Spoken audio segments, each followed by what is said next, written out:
Ladies and gentlemen, distinguished guests, good evening. Good evening. As you've heard, my name is Diane Abbott, I'm a member of Parliament for Hackney North and Stoke Newington, and the title of my speech this evening is Black People and Mental Health, with particular reference to London. But nothing I say is exclusively about London.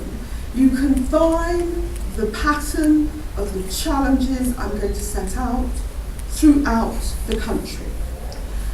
And the reason I chose this as my subject tonight is that I believe that the way in which the mental health system fails people of colour is a tragedy that has been long consigned to the shadows.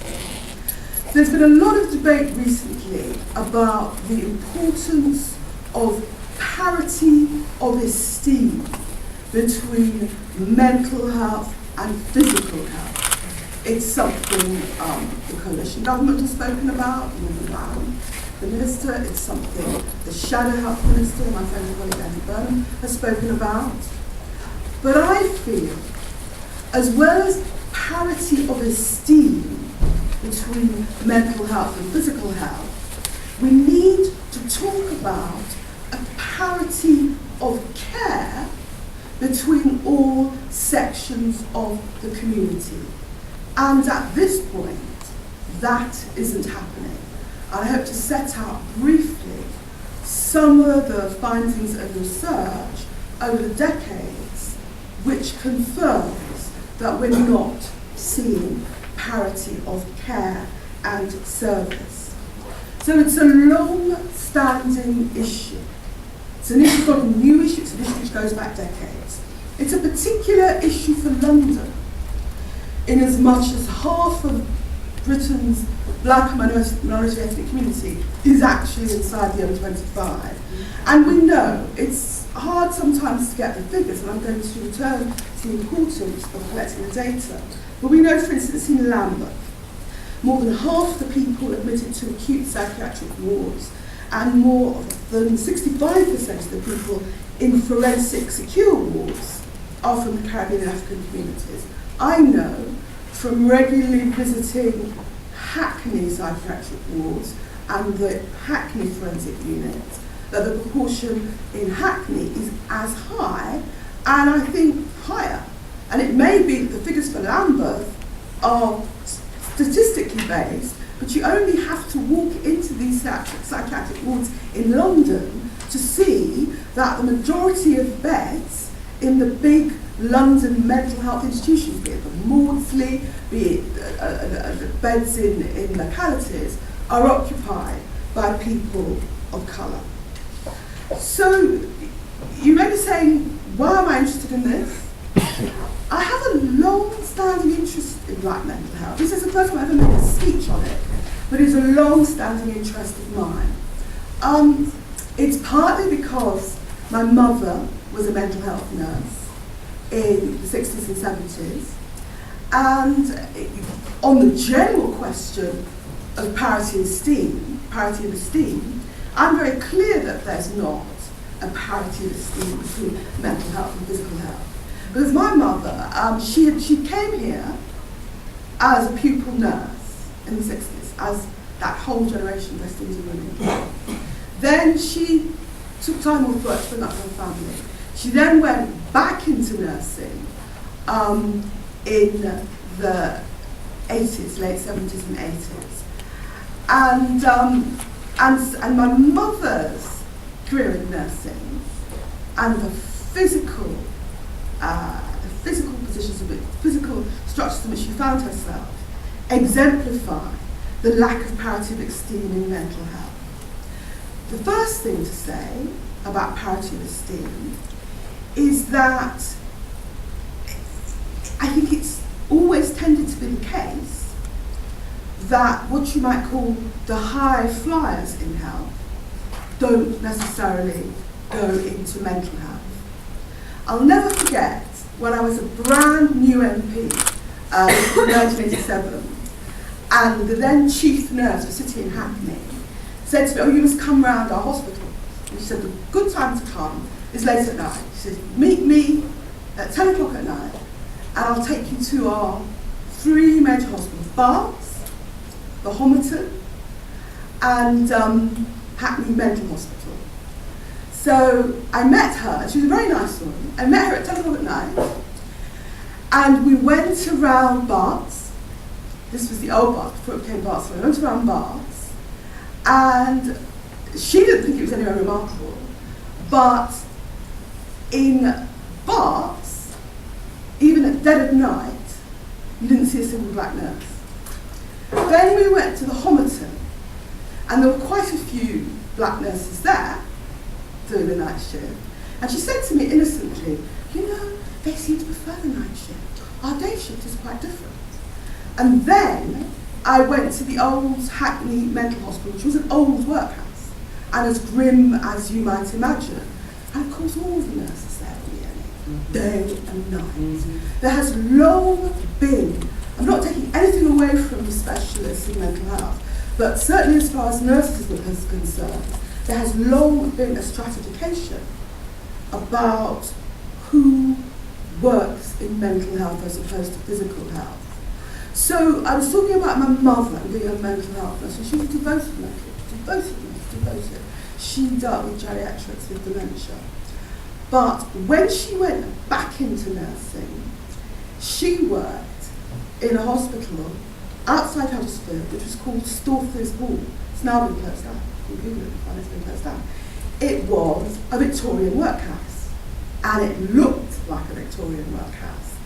And you only had to visit Storthes Hall, which I did quite regularly to see my mother, and see the conditions in which the mentally ill were held, and then go to what was then the brand new Huddersfield Royal Infirmary, which was in the centre of Huddersfield, to see physically demonstrated the complete inequality in relation to the service offered to people with physical illness and the service offered to people with mental illness.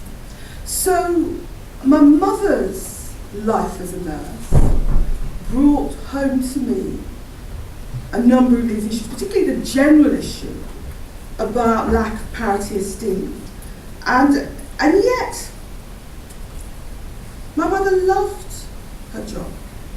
She loved the people she nursed. She took photographs and she took them outings and so on. And so I suppose, through my mother, I've always had an instinctive idea that people with mental health issues are human beings too, deserving of our love and care and attention. And I think that's one of the things my mother gave to me. But the other reason why it's a long-standing interest of mine, certainly in the City in Hackney, the majority of people in the wards were black. And I remember, again, as a very new MP, raising this with some very senior, with the head, I think it was head of psychiatric services in the City in Hackney. And he said, "Oh, you must come in and talk to me about it." So I said, "Okay." I was innocent. So I turned up to talk to him about the disproportionate numbers of BNE people on his wards. And in fact, he had about 4 people. He'd marshalled the 3 most senior doctors in the City in Hackney to do psychiatric services to meet me. They were, of course, all white. They were, of course, all men, actually. This was 1987, 88. And so I was a bit taken aback, because I thought I was coming for a chat, whereas he had this phalanx of doctors to deal with what he obviously, I can see now, thought was a very difficult question to reply to. And we went round and round a bit. And then when I said, "But why are most of the people on the wards, the mental health wards in the City in Hackney, black?" Because it's way out of proportion, even with the population of City in Hackney. Well, these very senior doctors, these were the top people in the City in Hackney in relation to psychiatric staff. They turned to each other, they paused, they turned to each other, they muttered. And then one ventured, these are senior doctors, mind you, that it might be to do with ganja psychosis.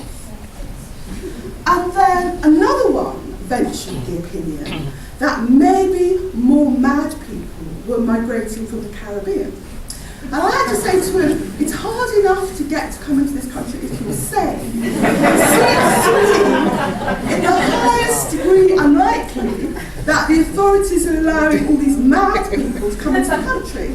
But the striking thing about this conversation, this wasn't a casual conversation on a ward. The head of, I forget what his title was, but he was the head of psychiatric services, had marshalled the three most senior doctors in the city in Hackney. It was 1987, 1988 when I was nearest member of Parliament, and all they could find to tell me about wards full of black people was ganja psychosis and more mad people coming off the boats. And it struck me, and I don't claim to be a specialist in this area, and I can see many people in the audience who've campaigned for a long time, but it struck me not just how low the level of knowledge was about what seems to be an obvious phenomenon, but actually, frankly, how low the level of interest was. Because if you could look at wards full of black people and say this is ganja psychosis, and that's it, we don't need to examine it any further, I found that a little bit distressing. So my mother taught me that people with mental health issues are people and deserving of our care and concern. I realised right from the beginning that there was a resistance then, a little better now, but there was a resistance to really examining what was happening to black people in the mental health system. And above all, I also knew, and it became part of my life as an MP, so many black families that were struggling with the consequences of the mental health system's failure to offer the right support at the right time and to offer the help and the service they're entitled to. And one of the saddest things I've seen over the years is black mothers, single heads of household, struggling with black males who clearly have chronic mental health problems. I've had women come to see me who've been assaulted by their own son. And when you say, well, what you have to do is go to your GP, maybe this man has to be sectioned, they say, no. Because my final point is, for as long as I can remember, there has been a terrible fear in the black community of the mental health system. So women would rather risk assault by their own son. Women would rather live in fear than consign that son to the mental health system, because the understanding was they get your child, they pump them full of drugs, they never come out again, they're never the same. So those were the three things that I knew about black people and mental health 20 odd years ago, and that's why I have an ongoing concern. And one of the interesting things was, again, at the end of the 80s when I was the new Member of Parliament, I wanted to know, understanding what I understood about the general picture, and seeing with my own eyes what was happening in the city of Hackney in terms of the wards being filled up. I wanted to get the figures about black people in the mental health system. And I wrote to the then, it was the Tory, because this is the last years of the Major government. I wrote to the junior health minister asking for figures about black people in the mental health system. And what I discovered was that there were figures about the special hospitals, but there were no figures for the system as a whole. And one of the victories, I suppose, over the past decades was that under a Labour government we started to keep proper figures, so you can begin to have a picture of what was happening. And I have to say, I mean, people sometimes say, if you talk about statistics, it's very dry, and figures, who needs figures, but in a way, and I'll return to this, if you don't count people, people don't count. If you don't keep the figures, it's all too easy to sweep the issue under the carpet. So that's just a little bit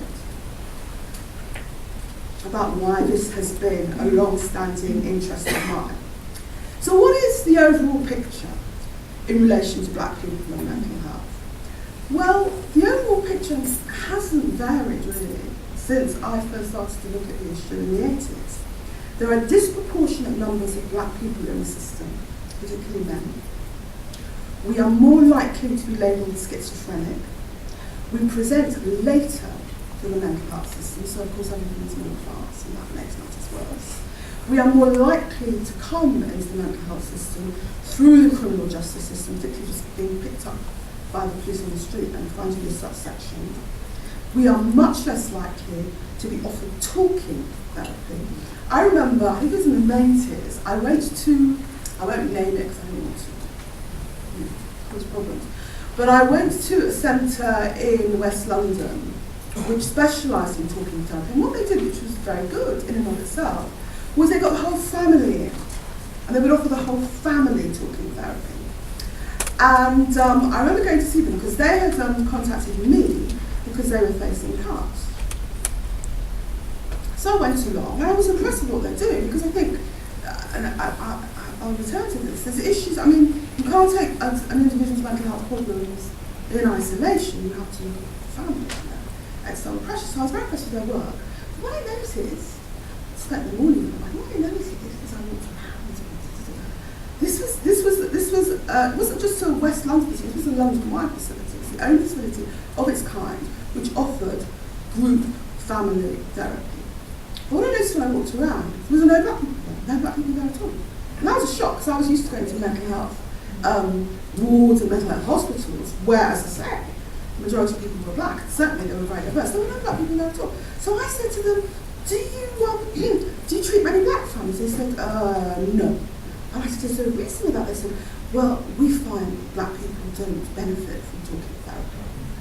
And that seems to me to presuppose a lot of things. But this issue about lack of access to talking therapy is a key one. We're also statistically more likely to be offered ECT, in other words, we're more likely to be plugged into the mains. And there's also a terrible history of deaths in mental health custody, which is to do with the type of restraint, which is to do with the fear of the violent blackmail, but there's a whole string of cases which I'm sure many of you are familiar with. I mean, Sean Ring is one of the most recent. So that's the broad picture, and sadly, the broad picture has remained fairly constant over the decades.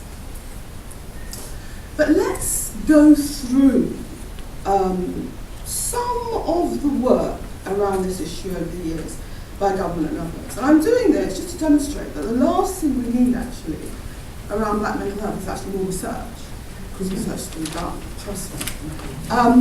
So I remember the first book that I actually read about it was a book called, it was published in 1989, it was called Aliens and Alienists by Norris Lipsitch and Roland Difford. And it's the classic text on black people and mental health. And I don't think it's ever really been improved on. It examines links to racism, psychological health, and the inadequate treatment of minorities. It looks at the psychological legacy of colonialism and slavery, the racist bias in psychiatric and psychological theory, diagnostic bias, and the role of religion. So that was 1989, and it remains a classic text, and it remains extensively read. So, you know, the parameters of the situation we're dealing with were set out at least 30 years ago. Now, alongside some of the academic work that's gone on, we've seen many campaigns in the community, people setting up community provision, and I'll return to that. But then, I think it's worth quoting from research that was done by the Sainsbury Centre for Mental Health in 2002. And they said, and we're now 10 years after the original Lipsitch and Difford work, they said, mainstream services are experienced by the black community as inhumane, unhelpful, and inappropriate. Black service users are not treated with respect, and their voices are not heard. Services are not accessible, welcoming, relevant, or well integrated with the community. Black people come to services too late when they are already in crisis, reinforcing the circles of fear. This was set up as a major study by the Canadian Centre for Mental Health. That was 2002. In 2005, I'm sorry to talk about what's been written in the past, but I want to emphasise we're not talking about new issues or issues that are unknown to people. In 2005, the Department of Health drew up a delivering race, they called it the Delivering Race Equality Action Plan. And they helpfully identified 12 characteristics which they hoped would be achieved by 2010. So it's 2005. They listed 12 things they want to see by 2010. The first thing was less fear in the mental health system amongst our people. Then increased satisfaction with services, a reduction in the disproportionate rate of admission, a reduction in the disproportionate rate of compulsory detention, fewer violent incidents, a reduction in the use of seclusion, the prevention of deaths in mental health services because of physical intervention and putting people in custody, an increase in the proportion of BME service users who feel they've recovered from their illness, a reduction in the proportion of prisoners from black communities, and there's a relationship between the criminal justice system and mental health, which no doubt will come up in discussion, a more balanced range of effective therapies such as peer support, psychotherapeutic, counselling treatments.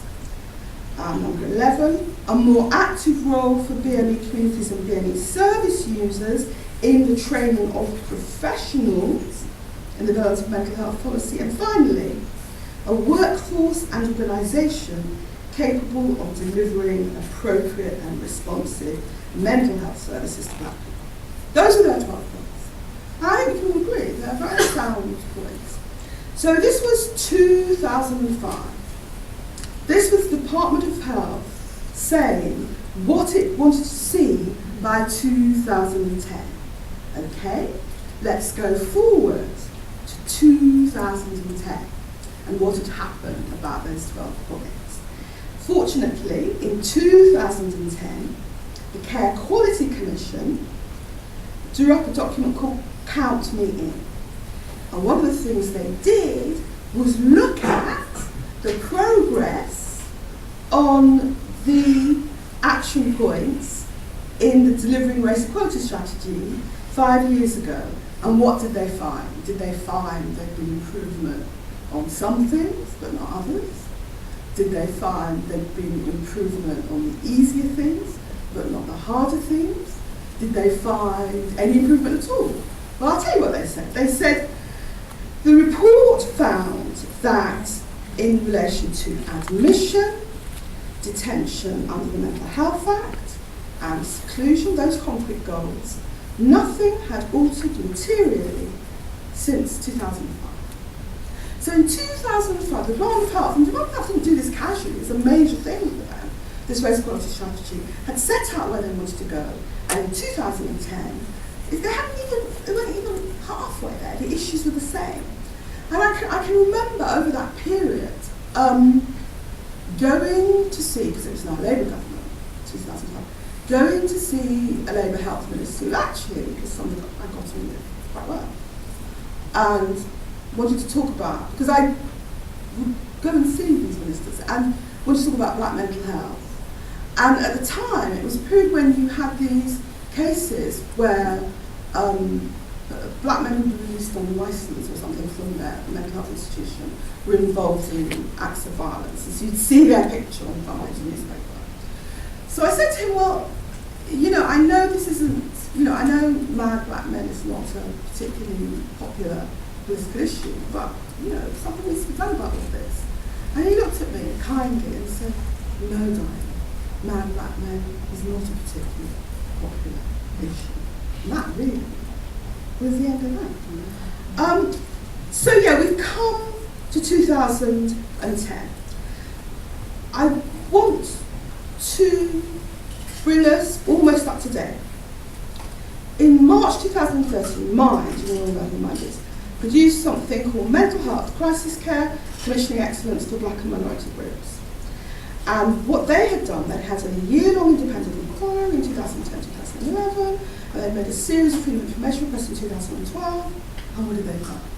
They found the continuing stark inequalities in the way that people from black and minority communities are treated when they are in crisis. They said that we conducted a year-long independent inquiry, we published the findings in our report Listening to Experience, and the inquiry found that people from some BME groups seem to be treated more neglectfully or coercively in the crisis care system than other people.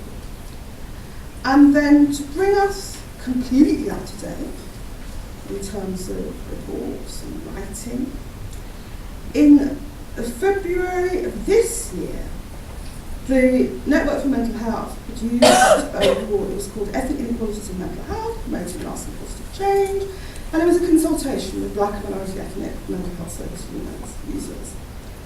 And it's a long report, but they said this, amongst other things. They said the majority of the survey respondents felt that their background, brackets, race, culture, history, migration, refugee, Islam status, close brackets, had an impact on the kind of support that they had received from the mental health system.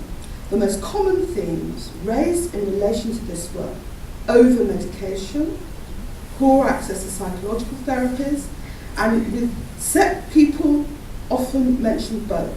And there are these two quotes, one is a long report. I feel that services are institutionally racist as black people are overprescribed medication but deprived therapeutic talking treatment. Another quote, we don't want just medication and drugs. We want to have talking therapy to know how to deal with the demons. But access to talking therapy for black people seems to be non-existent. Now, there was other reports, there was other work, but the point I'm trying to make is the parameters of the issue have been known for decades. And report after report, consultation after consultation, whether it's the voluntary sector, like Central Centre, whether it's the Department of Health itself, set out the same challenges. And yet, much of what was said in 1989 in Aliens and Alienists remains absolutely true today. And of course today, we're facing a further challenge with the reorganisation of the health system. So I think it's really important to flag up what the challenges are and to say we cannot continue to stand still, in effect, on this issue. Now, I don't take anything away from the community groups and the voluntary groups and the individual doctors and nurses who are trying their very best. But if you look at the overall stats, the lack of progress since the 1980s is frightening. And there's many aspects of mental health we have improved. But when it comes to race and mental health, the big issues remain the same.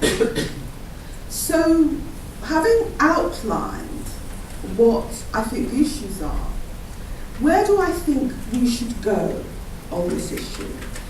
Well, first of all, there was a long struggle to get statistical monitoring of what's happening in the NHS with mental health. The government seems to have turned away from statistical monitoring, and I think that it has to be a priority to keep the figures again. Because as I said earlier, not counting a problem doesn't make it go away, but it does make it easier to ignore it. We also, I think, and I've thought it from that very first meeting with the heads of psychiatric services in 1987, 88, whenever it was, that we do have to look at the disparity between the demographics of the senior people in the psychiatric system and the demographics of the client group. Because that disparity is a long-standing disparity. And, what are we saying? 60 years after people of colour first started to migrate to this country after the war? There's no real reason why that disparity should remain. We need to see, across health services in my view, but we need to see a decision-making cohort around mental health in London, certainly, that looks like the population they're supposed to be serving. The other thing which I think is absolutely key, and I think here myself and CSJ agree, it's about the importance of working with community groups, particularly the black-led churches. Because the truth is that the black-led churches are face-to-face with more members of the black community on a weekly basis than any arm of the health service. And the health service needs to work with community groups, it needs to work with black-led churches. The resources need to be found to support the community-led initiatives around mental health that exist in communities all over London, all over the country. Although I would say this about community interventions. I think community-led projects are vital.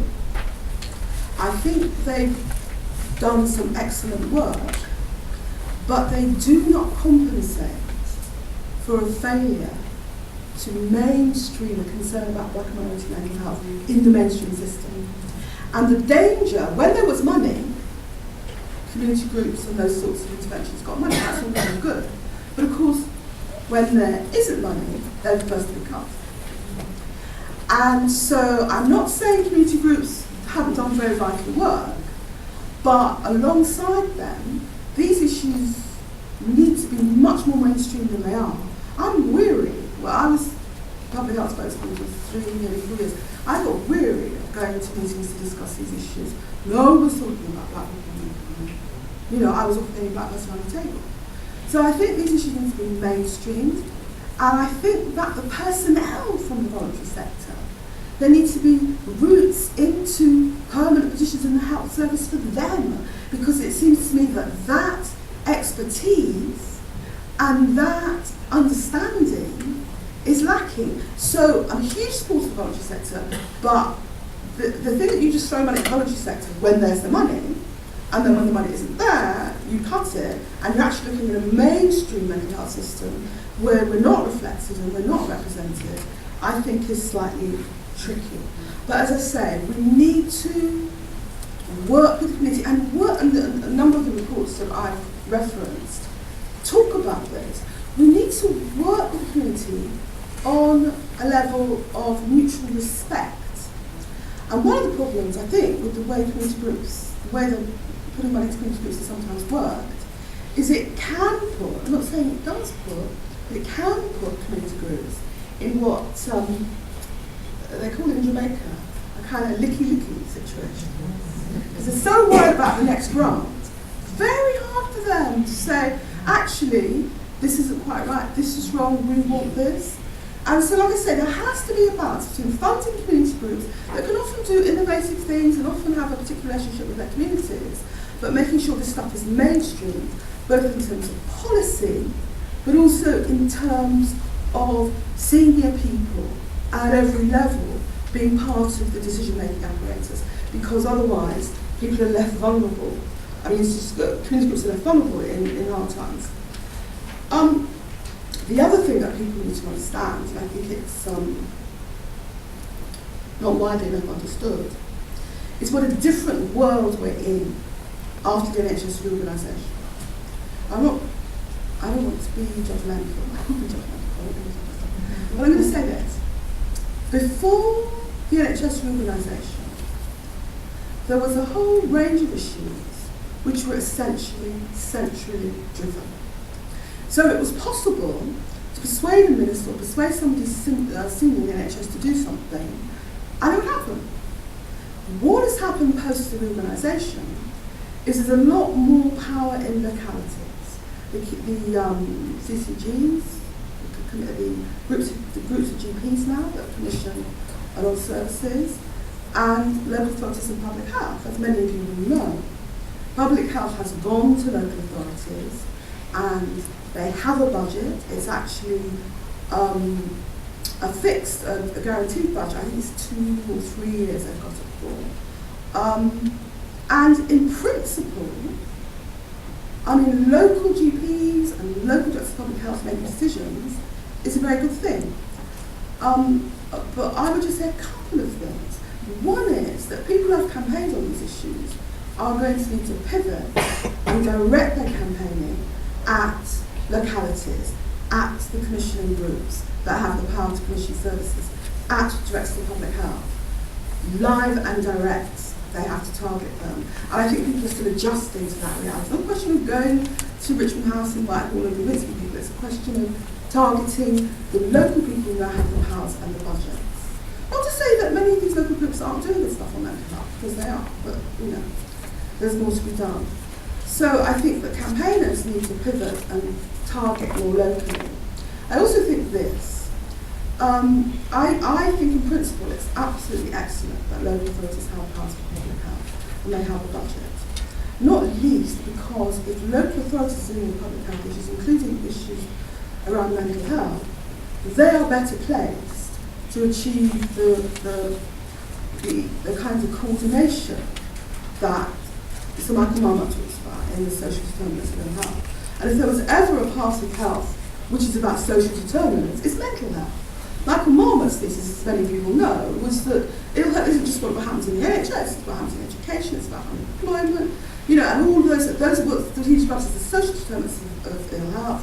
And if you put public health at the local authority level, they are potentially better placed to have early intervention mental health at school, to look at housing, to all these social determinants of mental health. And so it's a good thing going to be. The problem is that local authorities have got these powers and this new money at a time of unprecedented financial pressure. And what is happening, I said it was going to happen, when I was speaking on public health, and it's clearly happening, is that although this money is allegedly ring-fenced, what local authorities are doing is using it to backfill cuts they've had to make in their wider budgets. That's what's happening. I had local authorities tell me they're going to spend the money on environmental health, fair enough. Social care, I understand that social care is a huge issue for local authorities. I've had local authorities tell me they're going to spend the money because the way the government talks about it is if the local authority says this is a public health issue, they can spend the public health money on it. So I've had local authorities say they're going to spend it on brittling the roads, because if they brick the roads, few people fall over, and that's less pressure on the households. You think that's funny, but they're totally serious. I've had local authorities say some of them are going to spend the money in housing and multiple occupation. Fine, all those things are worthwhile things. But if local authorities are using their public health money on leisure centres, on social care and so on, that means there is less money for core public health issues, including mental health. And the point I always put when I went around the country speaking about public health is this. When public health goes to local authorities, the people making the decisions will be local councillors. And the problem there is, on the one hand, they're close to the community, but on the other hand, the public health timetable, including issues to do with mental health, is 10 years, a lifetime. You don't see quick outcomes spending money on mental health. But the political timetable is 4 years. In some local authorities outside of London, it's every year, because they have elections every year. And you have to imagine, I was a local councillor, I have good friends who are local councillors, but you have to imagine you're a local councillor with a limited public health budget and a limited amount of money to spend on issues like mental health and sexual health and whatever. And you have to choose, do I spend my money on a day centre for mentally incapacitated young men who only a mother could love, who aren't going to vote, or do I spend it on tea dances for pensioners who certainly will vote? That, the new localism is all very well, but it leaves unfashionable, unpopular issues which relate to parts of communities without social capital. It leaves them exposed, which means that the importance of, as I say, addressing one's campaigning and pressure to local authorities is vital. So the NHS reorganisation opens up, and the new powers for local authorities and the new localism in health opens up a lot of really interesting possibilities.